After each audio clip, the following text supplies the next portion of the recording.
বাখৰবাৰী বনিয়া গাঁৱত সাৰ্বজনীন শ্ৰী শ্ৰী ৰাস মহোৎসৱে গঢ় দিলে প্ৰচেষ্টা দিছেহি মই আমাৰ উদৰি বাখৰবাৰী বনিয়া গাঁও এই আঞ্চলিক ৰাস যি ৰাস উদযাপন সমিতি এই সকলো ৰাইজৰ হয় মই সকলোকে মই শুভেচ্ছা জ্ঞাপন কৰিছোঁ আৰু এটা কথাই ক'ব পাৰোঁ যে আমি বহুত ঘাট প্ৰতিঘাৰ মাজেৰে আজি এই সোণালী বৰ্ষত আজি ভৰি দিছোঁহি ইতিহাস গড়কে আমি খুব কলপাতেৰে ৰভা দিয়াৰ পৰা আমি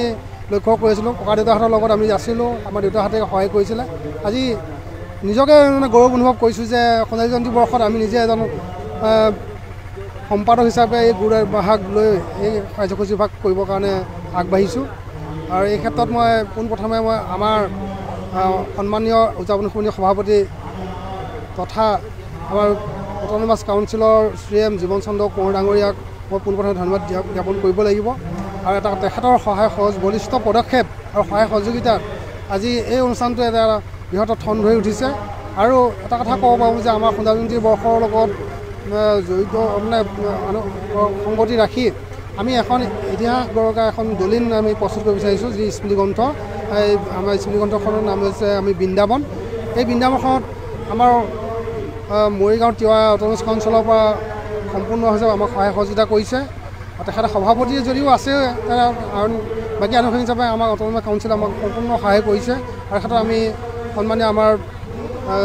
জাগিত সমষ্টিৰ বিধায়ক তথা সন্মানীয় মন্ত্ৰী পীযুষ হাজৰিকা ডাঙৰীয়া আৰু আমাৰ স্থানীয় বিধায়ক ৰামাকান্ত দেউৰী ডাঙৰীয়া সকলো সহায় সহযোগ পাইছোঁ আৰু লগতে আমাৰ গোটেই অঞ্চলৰ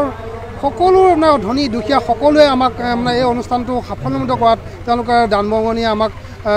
কৃতাৰ্থ কৰিছে আৰু সেইকাৰণে অনাগত আমাৰ যি 5 দিনীয়া কাৰ্যসূচী বনাই থকা কাৰ্যসূচী সফল সমাপ্ত হ'ব বুলি মই আশা কৰিছোঁ তাৰ লগতে ভগৱান শ্ৰীচৰণতো মানে মই প্ৰাৰ্থনা কৰিছোঁ যেন এই অনুষ্ঠানটো এটা সুন্দৰ হিচাপে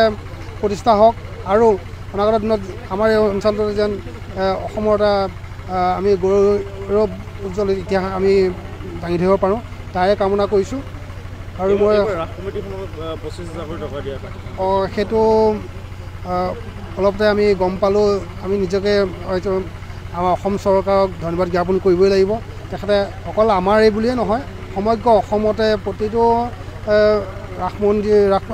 উদযাপন সমিতিলৈ আপোনাৰ 3 বছৰ গড়কা ৰাস উদযাপন সমিতিক 25,000কৈ দিছে বুলি কৈছে এই ক্ষেত্ৰত মই সন্মানীয় আমাৰ অসমৰ মুখ্যমন্ত্ৰী মহোদয় আৰু লগতে তেখেতৰ কেবিনেটক মই ধন্যবাদ জ্ঞাপন কৰিছোঁ আৰু যিহেতু আমাৰ যিহেতু গোটেই সকলো উদযাপন সমিতি এটা আৰ্থিক এটা বৃহৎ ৰিংকু বৰুৱাৰ সৈতে নিপন সন্দীপৰ ৰিপৰ্ট ইনফৰমেশ্যন।